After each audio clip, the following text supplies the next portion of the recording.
Bienvenidos a este segundo episodio de la segunda temporada de Otra Perspectiva Podcast.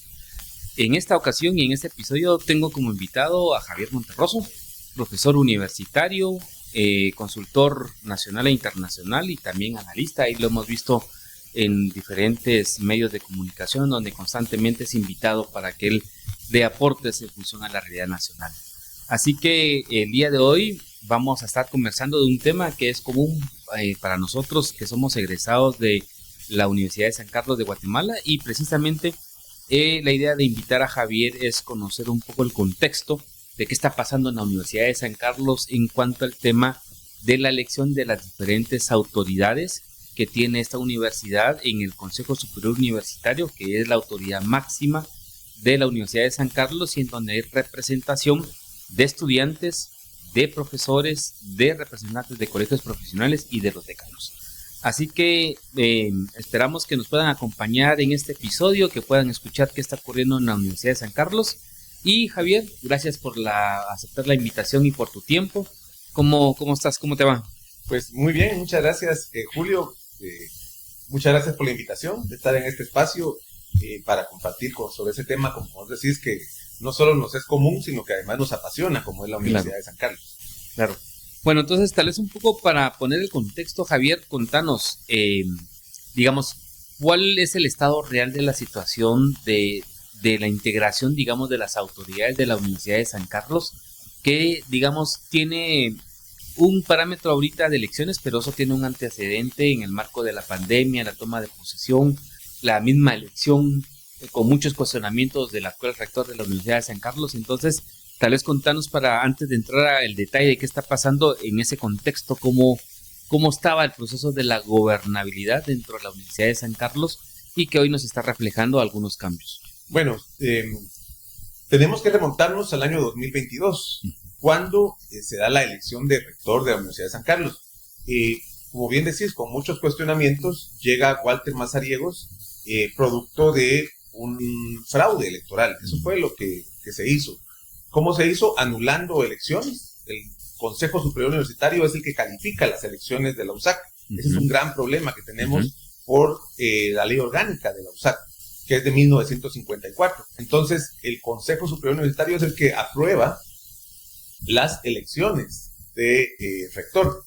Y en el Consejo eliminaron representantes ya electos de agronomía, arquitectura, medicina, odontología, y eso propició que Walter Mazariegos tuviera la mayoría de votos. Pero además de esto, al momento de la votación, el día de la votación, con lujo de fuerza, se evitó que electores de otras planillas ingresaran al Parque de la Industria, donde se iba a llevar a cabo la votación. Recordemos que en ese momento el gobierno de Yamatei y su aliado era Walter Mazariegos. Claro. Entonces ellos apoyaron, en este caso, a Walter Mazariegos para llegar a la rectoría. Los estudiantes, profesores y profesionales se organizaron y tomaron la universidad. Y la tomaron por más de un año. Durante ese tiempo, pues no se realizaron elecciones. Pero una vez que se devolvió la universidad en el año 2023, a pesar de que se devolvió la universidad por parte de las personas que la tenían tomada, el actual consejo decidió no hacer elecciones, porque decían que no habían condiciones, porque durante la toma se habían perdido supuestamente expedientes, no se tenía certeza de quiénes eran estudiantes y profesionales, algo que es muy raro, porque igual todos los años se inscriben las personas para seguir estudiando, entonces si estás inscrito sos estudiante. Y el registro de profesores se mantenía como el de profesionales, tal vez a lo mejor con estudiantes, pero no con los demás cuerpos electorales. Exacto. Entonces, más era una posición por parte de Walter Mazariegos y el Consejo de no realizar elecciones. Y poco a poco se fueron venciendo los periodos de quienes ocupaban el Consejo Superior Universitario. Cuando un decano vence su periodo, entonces él se retira y asume el vocal primero. De la junta directiva de la junta directiva de la facultad. Pero cuando un estudiante o un profesional vence su periodo, se tiene que convocar elecciones porque no hay nadie que lo sustituya, no hay alguien suplente. Claro.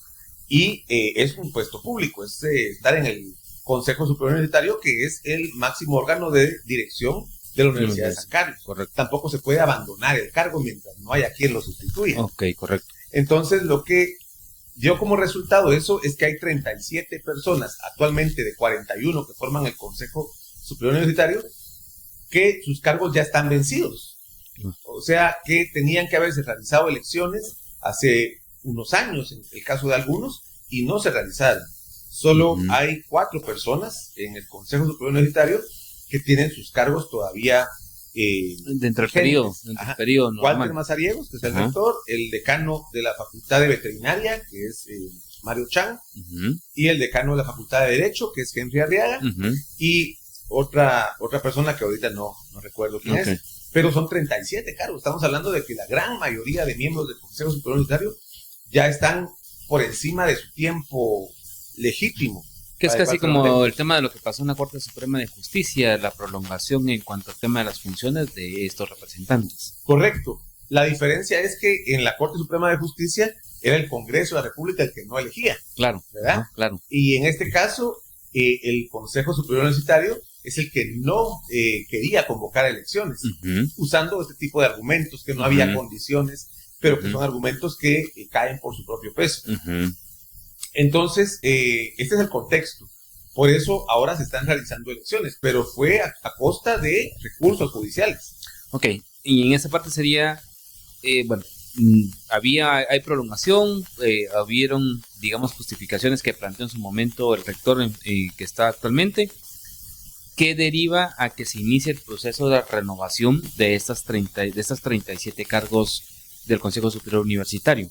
Bueno, un grupo de consejeros que no son, digamos que son la oposición a Mazariegos dentro del Consejo Superior Universitario, presentó un amparo ante la Sala Primera de lo Contencioso Administrativo.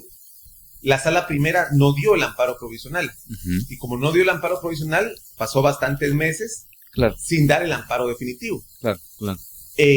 Pero el decano de Derecho, Henry Arriaga, consciente de que si no había elecciones, a él se le iba a vencer su periodo, iba a asumir el vocal primero, y como lo ha hecho en otras facultades, por ejemplo en ingeniería, en agronomía, económicas. Entonces Walter Mazariegos termina cooptando la facultad a través de cooptar al vocal primero. Claro. Entonces el decano de Derecho dijo, no, yo no voy a dejar que me quiten la facultad, ¿verdad? Si yo todo lo que he trabajado en ese sentido. Y entonces él presentó un amparo ante la Sala Primera de lo civil. La Sala Primera otorgó el amparo al amparo provisional y ordenó que se realizara la elección de decano. Que fue la primera elección que se realizó en esta nueva etapa, digamos, a partir del fraude electoral y la toma de la universidad. Ha sido la primera elección, la de decano de Derecho de San Carlos. Y al mes siguiente de la de decano, el Colegio de Arquitectos también presentó un amparo y se le otorgó el amparo provisional por la misma sala. Y por eso el día de ayer se realizó la segunda vuelta de la elección de representante del Colegio de Arquitectos ante el Consejo Superior Universitario. Y a los pocos meses de eso, ya la Sala Primera de lo Contencioso Administrativo resuelve en definitiva el amparo que habían presentado los originalmente. El amparo original de los consejeros lo resuelve en definitiva y les da con lugar y ordena la elección. Ya para el resto de, digamos, de representantes profesionales, de profesores y también de estudiantes. Exacto. Lo que pasa también es que a pesar de que se dieron estos amparos provisionales y el amparo definitivo, el Consejo Superior Universitario, bueno, ni siquiera fue el Consejo, fue Walter Mazariegos, a través de la Oficina de Asuntos Jurídicos de la Universidad, Dirección de Asuntos Jurídicos, la que presentó apelaciones ante estos amparos que llegaron hasta la Corte de Constitucionalidad. Correcto. Pero la Corte de Constitucionalidad ratificó la decisión de todas las salas, diciendo que tenía que elegirse a los candidatos, a los comisionados, decanos, en este caso. Entonces, a partir del mes pasado, comenzaron a realizarse las elecciones de decanos. Creo que fue ahorita en febrero, posterior a la elección de la Junta Directiva del Colegio de Abogados, en donde se dio la de profesionales y estudiantes, que yo creo que ya En ambas ganó el doctor Arriaga, ¿verdad? Que él era el único candidato finalmente también que participó Sí, en la elección para la Facultad de Derecho. sí, exacto. Fue una semana después de la elección de segunda vuelta de Junta Directiva del Colegio de Abogados, se hizo la elección de profesionales para elegir decano de la Facultad de Derecho. Y como bien decís, fue el único candidato. Pero no es porque se hubiera prohibido participar a otros. Hay que aclarar eso, porque cuando uno dice único candidato, piensa a veces que es por imposición y que no dejaron a participar los demás. Que esa era un poquito la duda que era de repente hasta un mismo planteamiento del rector actual en cuanto al tema de la estrategia de poder, digamos, mantener copado la integración del Consejo Superior Universitario. Sí, correcto. Y hay casos como el de Nicaragua, por ejemplo, con Daniel Ortega, que no deja participar a nadie más, el gana o Maduro en Venezuela. Pero no, en el caso de la Facultad de Derecho no fue en este sentido, sino que para ser decano está, digamos, una norma no escrita que tenés que ser profesor titular de la universidad.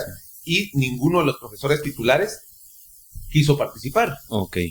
Creo que sabían que era muy probable que Henry Arriaga ganara, porque tiene bastante apoyo entre el gremio de abogados, tiene bastante apoyo entre los estudiantes, entonces era muy difícil ganarle. Entonces creo que los profesores también ya estaban un poco viejitos de la Facultad de Derecho. Fíjate que hay una cosa muy rara en la Facultad de Derecho, que solo hay 93 profesores titulares en una facultad que tiene 15,000 estudiantes.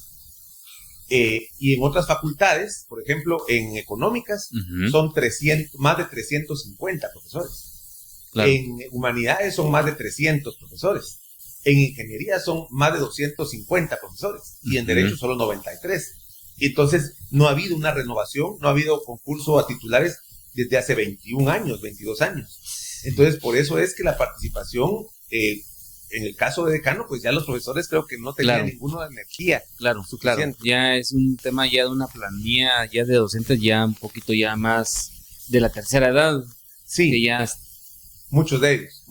Y bueno, pero en este caso, el doctor Arriaga ha ganado, entiendo yo que ya digamos ganó en cuanto al tema de la decanatura, tanto el cuerpo de profesionales como de estudiantes. Creo que solo le queda tema pendiente de cátedra de profesores. Correcto, como es reelección, tiene que ganar con las 2/3 partes de los cuerpos electorales. Quiere decir que son 3 cuerpos electorales, estudiantes, profesores y profesionales. Entonces él tiene que ganar por lo menos 2 de esos. Pero creo que lo va a ganar 3, porque como te digo, no hay oposición debido a que pues tampoco hay ganas de los profesores de participar. Pero con ese elemento, digamos, el tema del decano, él mantendría la renovación y digamos, revalidaría su representación en el Consejo Superior Universitario. Pero todavía no ha habido convocatoria para profesionales del derecho para el Consejo Superior, como de estudiantes para elegir a su representante estudiantil para el Consejo Superior Universitario. Correcto, porque estas dependen también del Consejo Superior Universitario. El Consejo Superior es el que tiene que convocar a esas elecciones. En el caso de profesionales, es el Consejo Superior Universitario el que convoca y le notifica al Colegio de Abogados para que éste convoque a los agremiados. Y convoca también a la Junta Directiva de la facultad y a la Asociación de Estudiantes para que los estudiantes convoquen. Ahora, hay otro problema, que no solo es de ganar elecciones, ahora también hay otra lucha, que es que el Consejo avale esas elecciones. Un consejo dominado por Walter Mazariegos, que lo que no quiere es que hubiera elecciones. Que es como el caso de lo que le estaba pasando a la licenciada Patricia Gámez, de haber ganado y que lo elevaron a la Asamblea de Colegios Profesionales para que calificara o no el tema, no digamos de la elección, pero había aparentemente un ardid en cuanto al tema de debatir la legalidad o no de la convocatoria.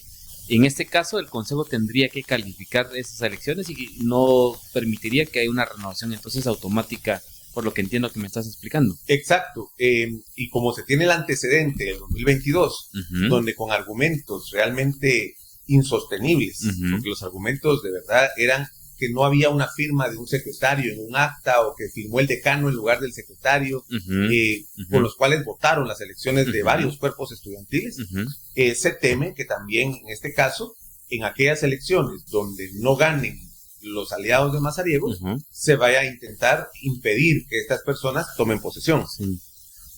Bueno, y aparte de, digamos, ya entonces de esa dinámica en la Facultad de Ciencias Jurídicas y Sociales, que es Derecho, la otra facultad en donde inició este proceso de renovación fue arquitectura, ¿verdad? Que es en el que ahorita se dio ayer precisamente el tema de la elección y que salió manifestación, creo yo, ahí en la ruta a Vista Hermosa, y sí, creo yo que eso fue un tema para bloquear la elección de quien iba, o los candidatos, que no sé quiénes eran los que estaban participando, para los representantes de la Facultad de Arquitectura.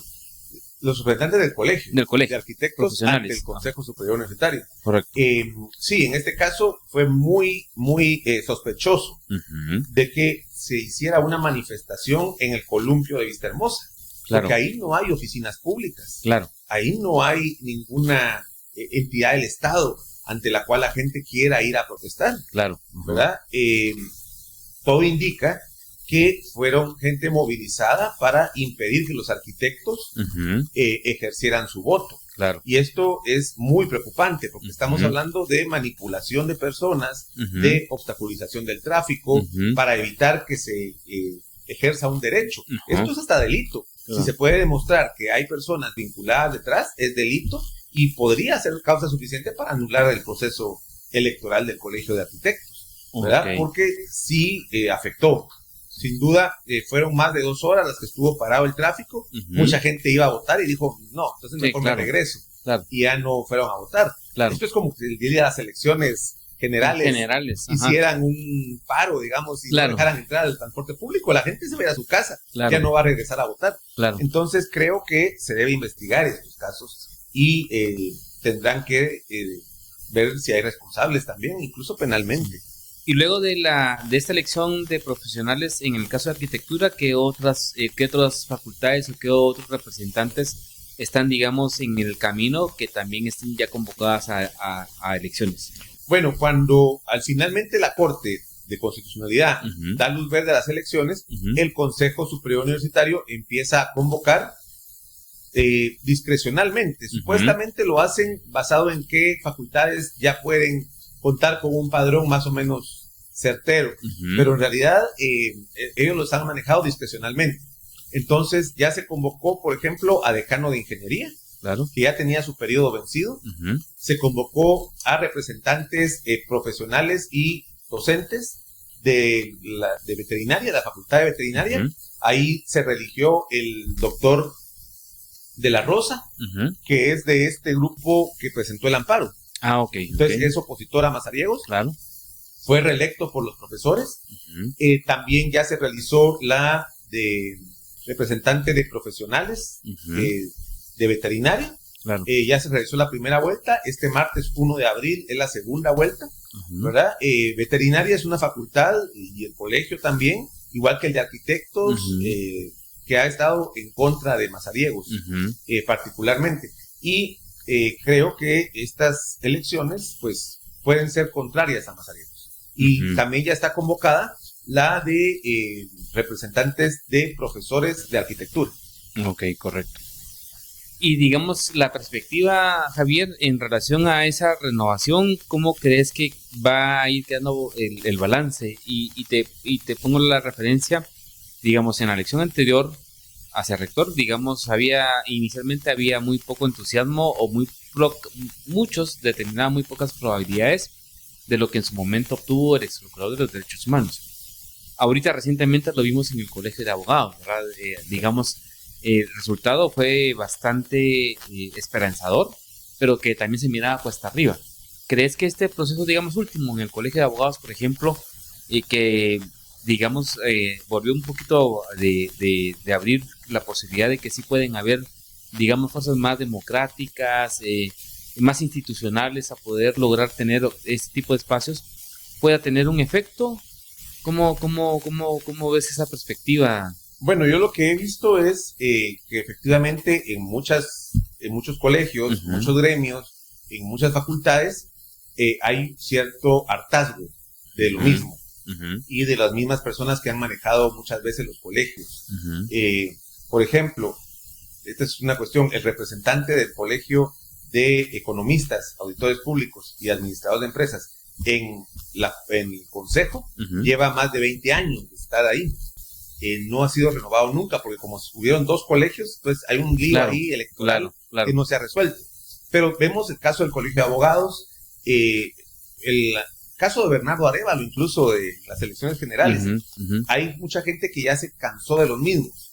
Y en el caso de Walter Mazariegos, con todo el desgaste que ha tenido, con toda la crítica que ha habido por la forma en que llegó y la forma como se ha manejado la universidad, creo yo que hay muchas posibilidades de que haya una renovación del Consejo Superior Universitario. Por eso es que están recurriendo a estrategias como esta de bloquear el paso o de bloquear jurídicamente, sin duda va a pasar eso, bloquear jurídicamente las elecciones que se vayan ganando. Claro. Entonces, es por eso mismo, porque ellos saben, la gente de Mazariegos, y Mazariegos sabe que no tiene el apoyo de los profesionales, ni los estudiantes, ni los profesores. Entonces, es muy previsible que vaya a haber una renovación del Consejo Superior. Si todo se maneja bien. Claro. Ahora, si se maneja como pasó en el Colegio de Arquitectos, que hubo una manifestación directamente para impedir que pasaran a votar, porque no hay otra causa para una manifestación en ese lugar, ¿verdad? Entonces, si van a manejarse de esa forma, hay que tener mucho cuidado. Ahí las autoridades del gobierno tienen que hacer lo posible para que permitan a la gente ejercer su voto. Claro. Y bueno, yo creo que también ya para el resto de los colegios profesionales, estudiantes, inclusive creo yo que ya esto ya te marca que hay que tener esos elementos de previsión para que efectivamente no haya una manipulación. Sí. Pero en ese contexto, Javier, de renovación, digamos, ¿cuál es la importancia o la relevancia en cuanto al tema de esta renovación en el Consejo Superior Universitario? ¿Qué nos viene, digamos, en el rol que tiene la Universidad de San Carlos hacia el año 2026, que es, entiendo yo, es uno de los años más estratégicos en este periodo? Efectivamente. Bueno, de hecho, la Universidad de San Carlos, además de ser la universidad más grande e importante, no solo de Guatemala, sino de toda Centroamérica, tenemos más de 200,000 estudiantes de muchísimas carreras y extensiones en toda la República. Recordemos que juega un papel fundamental en el Estado de Guatemala. Y las autoridades de la Universidad de San Carlos nombran o eligen a diversas personas que integran otras entidades del Estado.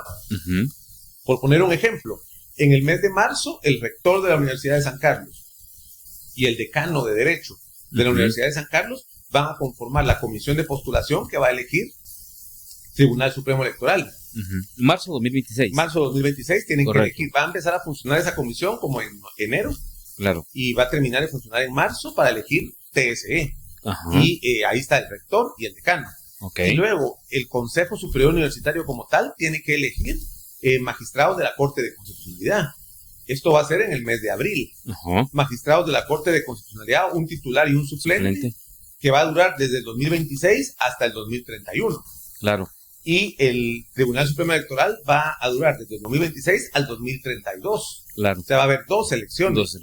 Y dos elecciones generales. Y el magistrado de la Corte de Constitucionalidad, pues es clave en un contexto tan dividido donde el sector del gobierno no tiene la capacidad ni el poder para controlar toda la Corte de Constitucionalidad.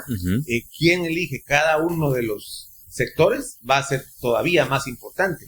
Entonces, si no hay una renovación del Consejo Superior Universitario, va a ser un consejo cooptado por intereses de Walter Mazariegos, el que va a elegir magistrados de la Corte de Constitucionalidad. Claro. Pues ahí está la importancia de la renovación de actores para poder tener un mejor equilibrio en quienes van a ser los que el Consejo va a nominar y va a designar para, en este caso, Corte de Constitucionalidad y el tema del Tribunal Supremo Electoral. Y por aparte también, aunque ahí creo que solo la participación del decano, también en este mismo periodo participará en la comisión de postulación para el tema fiscal general. Sí, correcto. El decano de Derecho también va a participar en el mes de mayo en la elección de... Antes, ¿verdad? Porque en mayo es donde tiene que haber el cambio de la fiscal. Sí, bueno, ellos tienen que mandar la nómina en abril. Claro. Pero digamos que de enero a abril van a haber tres elecciones clave, que va a ser TSE, Fiscal General y Corte de Constitucionalidad. Y en todas ellas, en mayor o menor medida, participan decano, rector y Consejo Superior Universitario de la San Carlos. Claro. Entonces, vemos la gran importancia que tiene en estos momentos quién está al mando de la Universidad de San Carlos. Claro. De esto puede depender Si ya unimos todo eso, CC, fiscal y TSE, de esto va a depender en buena medida el Estado de Derecho de Guatemala en los próximos 4 a 6 años. Claro. ¿Verdad? Claro, sí, es un tema determinante. Y en ese ínterin culminará también con la elección a rector. Sí, también el 2026 es donde tiene que realizarse la elección de rector. Ajá. Que este es otro proceso bien complicado, porque aquí los colegios profesionales, los estudiantes y los profesores de cada facultad eligen 5 representantes, que son los electores, para elegir a su vez rector de la Universidad de San Carlos. Entonces, ese proceso tiene que hacerse antes de julio, que es la fecha en la que toma posesión el nuevo rector. Claro. Si no se hiciera por alguna razón, entonces asume el decano más antiguo. Claro, sí, pues que eso es importante en este proceso de renovación este año, para saber quién tiene esa posición. Correcto. Y digamos, en el proceso saltemos un poquito el espacio de la importancia de lo que hay, de repente en la parte final miramos el tema de la CC siempre con el tema de la Universidad de San Carlos. Pero retomando el tema de la renovación de los actores en el Consejo Superior Universitario, de cara ya a un tema de elección al rector, digamos, ¿qué condiciones serían las distintas o tendría que en este caso verse si, por ejemplo, Walter Mazariegos vuelve a buscar la reelección como rector?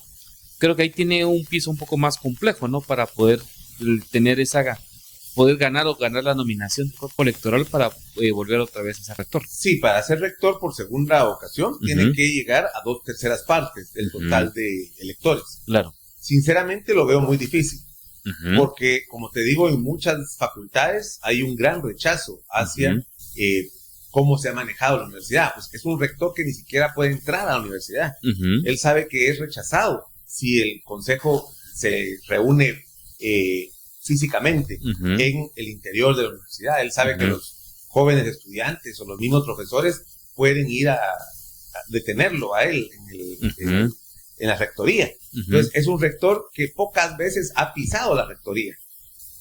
Ha tenido reuniones, pero fuera de las instalaciones de la Universidad de San Carlos. Ahí se convoca a la gente. O el mismo Consejo Superior Universitario estuvo funcionando en forma virtual y se ha reunido en hoteles, en otros lugares. Entonces es muy difícil. Yo veo con muy pocas posibilidades que haya una reelección. Lo más probable es que él impulse a alguien de su grupo para que él se quede a cargo de la universidad.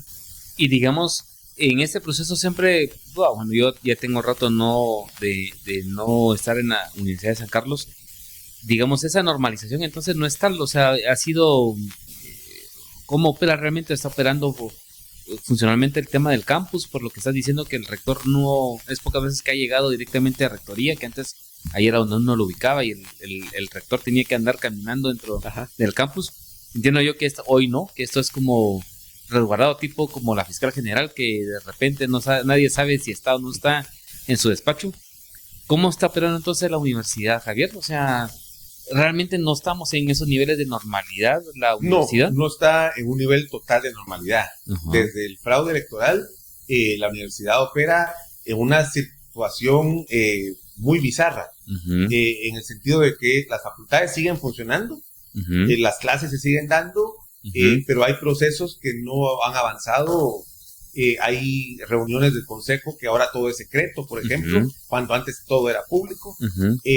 Hay expulsiones de personas que se han manifestado en contra del rector en el Consejo Superior Universitario. Hay muchos profesores que se quejan de que se les ha reducido los horarios de clases por no estar de acuerdo con el decano impuesto o con el rector de la San Carlos. Entonces han habido muchas quejas, cuestionamientos y manejo a control remoto que se da por parte del rector de la universidad, que es algo nunca antes visto, ¿verdad? Entonces creo yo que incluso tus mismas personas allegadas a él dicen, bueno, ¿cómo es posible eso? No, tampoco nunca nos apuntamos a algo como esto. Estar, pero no estar. Manejando desde lejos la universidad. Creo que ni para él ha de ser tan cómodo, ¿verdad? Saberse rechazado. Han habido actividades, por ejemplo, en el CESUCA, donde estudiantes de otros países han cuestionado su presencia. Claro. ¿verdad? Pero también hay que recordar que tienen grupos de choque cercanos a él en la universidad y que... Hubo un video, bueno, Ajá. aunque es otro caso, ¿verdad? Pero Sí. pues, no marcar mucho a quienes son los actores en ese video, que sí, a mí sí me levantó un poquito de preocupación por los niveles. Sí. Bueno, yo fui dirigente estudiantil, estuviste un poco también en la dinámica de las reuniones estudiantiles por allá de los finales de los 90, pero yo creo que ese nivel de video que circuló realmente sí es bastante de preocuparse. Sí, es de preocuparse porque los estudiantes, bueno, habría que ver si eran estudiantes Claro, en primer ajá, lugar, claro, ¿verdad?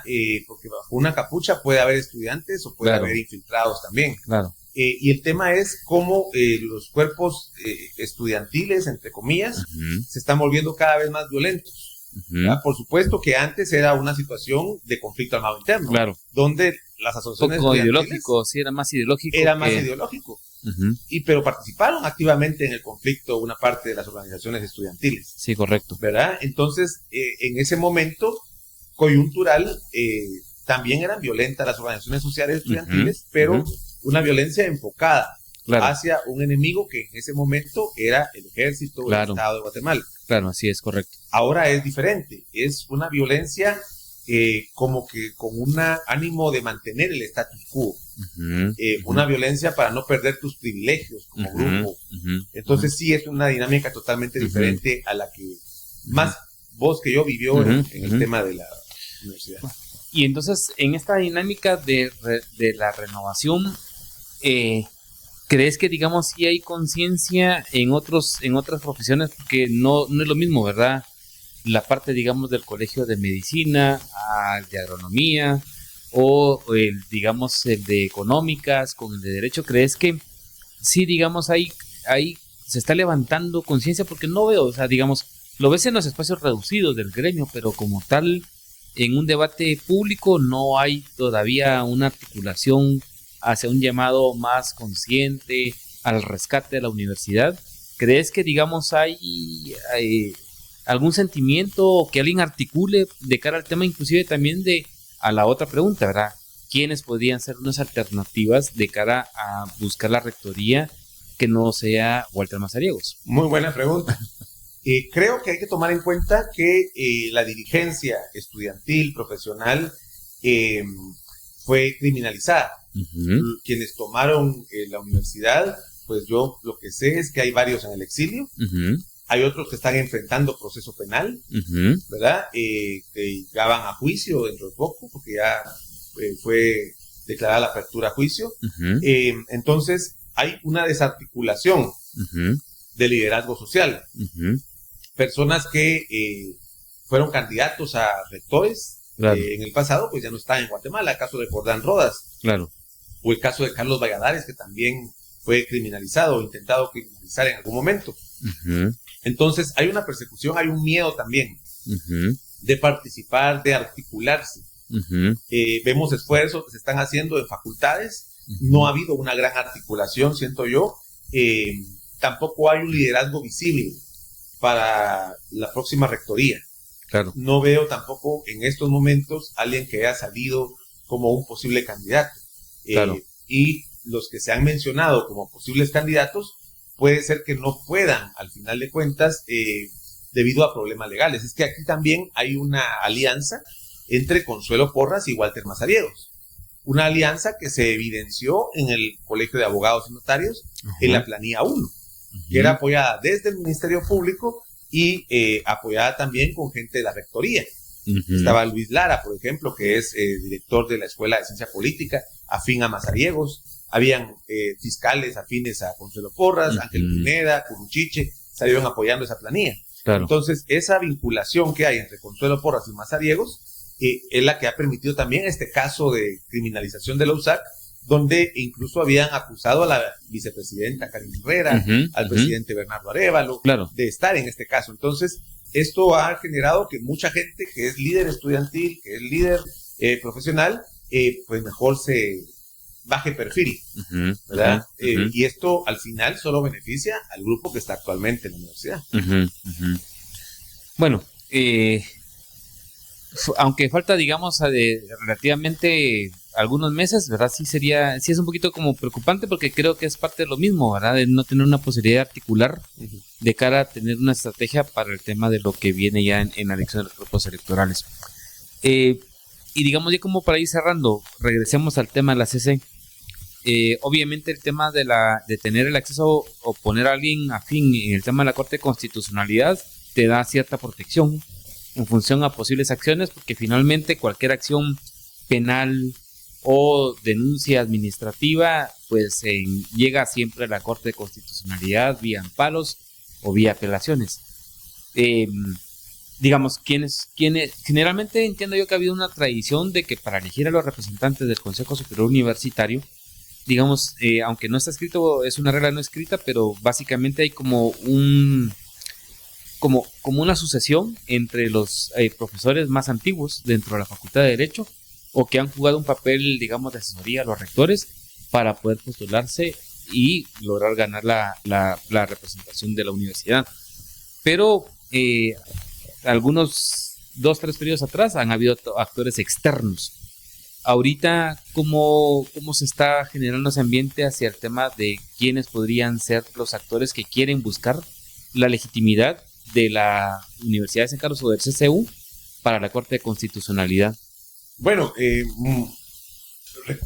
tenés mucha razón. Si vemos la trayectoria de la universidad, la historia de los delegados de la universidad ante la CC, pues han habido varios que han sido decanos o profesores de derecho. De Matabela, Mauro Chacón, pero un par de veces no ha sido esa dinámica. Recordemos que en el 2021 la Corte de Constitucionalidad designó como magistrada titular a Gloria Porras. Claro, que nunca tomó posesión, ¿verdad? Que no pudo tomar posesión por dos razones. La primera es que se apeló su nombramiento planteando el hecho de que no era profesora. Claro. Y la ley de amparo de exhibición personal sí establece que de preferencia debe ser un profesor. Correcto. Entonces, eso es un tema importante. Claro. Que yo creo que sí hay que mantener. Claro. ¿Verdad? Que tiene que ser un profesor o profesora. Claro. Y el otro tema es que esa fue una interpretación demasiado restringida por parte de la Sala de Apelaciones y después de la Corte de Constitucionalidad, que dijo que tenía que ser una votación secreta, cuando hay instrumentos internacionales de derechos humanos que dice que tiene que ser pública la situación de, por ejemplo, el convenio anticorrupción de Naciones Unidas. Pero el actual representante de la CC, el CCU ante la CC, es Héctor Hugo Pérez Aguilera, que creo que sí ha dado clases, o por lo menos ha sido asesor de tesis, pero no tiene una gran trayectoria de profesor. Sí.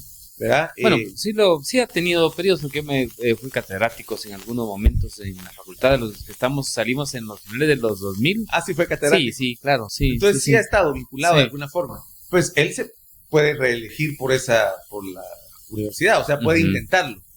También se ha mencionado a Leila Lemus, que también es actual magistrada de la CC, y que también ha dado clases en épocas más recientes, ha dado clases. También el caso de Juan Carlos Godínez, que ya lo ha intentado varias veces, que también es egresado de la universidad, que ha sido catedrático, creo yo, en centros universitarios. Se menciona también a misma Consuelo Porras. El periodista Mario Rosales ha mencionado varias veces que uno de los planes de Walter Mazariegos y de Consuelo Porras es que ella se lance para magistrada de la CC, con lo cual ella lograría inmunidad por casos penales que el nuevo fiscal quiera intentar contra ella. Ella como magistrada de la CC tiene antejuicio, y también Walter Mazariegos estaría protegido. Bueno, la alianza esta que han hecho en varias elecciones pareciera que tira por ahí. Claro. Entonces, esos son los magistrados o los candidatos que se han mencionado actualmente. Claro. Pero pueden surgir otros, y pueden surgir algunas sorpresas. Sí, pues. Pero bueno, pero aún así el escenario es bastante pesado de la labor que van a tener quienes sean los representantes de profesionales, de estudiantes y los mismos decanos en el caso del Consejo Superior Universitario. Javier, ya como para ir finalizando, digamos, ¿qué crees que debería de existir en función a este proceso de renovación de las autoridades para también retomar el rol que ha perdido la Universidad de San Carlos? Digamos, no solamente en la parte de generar aportes a la realidad, a la crisis, y no digamos el tema académico, que aún así con todo el tema de la crisis, por experiencia, el año pasado un evento que tuve y que observé y tuve contacto con estudiantes de las diferentes universidades, sí se marca aún todavía que, digamos, la Universidad de San Carlos en la parte académica sí tiene todavía un punto de referencia superior a otras universidades privadas. Pero aún así, digamos, llevamos años que no han habido innovaciones, te digo, desde la agenda que lanzamos de los congresos de reforma universitaria, te estoy diciendo, a finales de los 90, a lo que hoy tenemos ya pasado 25 años. ¿Dónde crees que debería de ser como las prioridades de esa rearticulación o renovación de la Universidad de San Carlos? Bueno, creo que ninguna universidad en Guatemala se puede comparar con la Universidad de San Carlos en cuanto a su importancia y su calificación que tiene a nivel internacional todavía. Sigue siendo la mejor ranqueada a nivel de Guatemala, pero tendría que mejorar muchísimo más. Claro. Porque es la universidad que tiene más recursos, tiene más de 300 años de historia.